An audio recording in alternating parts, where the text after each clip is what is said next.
അമല ധ്യാനാന്തരത്തിലെ ഉപവാസ പ്രാർത്ഥന നടക്കുവാണ്. ഇന്ന് 3-ാമത്തെ ദിവസമാണ്. നാളെ ആകുമ്പം ഉപവാസ പ്രാർത്ഥന കഴിയും.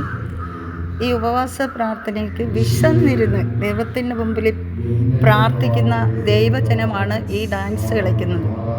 150-ാം സങ്കീർത്തനത്തിൽ പറയുന്നത് പോലെ തപ്പുകൊട്ടിയും നൃത്തമാടിയും കർത്താവിനെ സ്തുതിക്കുകയാണ്. കണ്ടോ? നിങ്ങൾക്ക് എല്ലാവർക്കും വരാം. അമല ധ്യാനകേന്ദ്രം, അമല ധ്യാനകേന്ദ്രത്തിലെ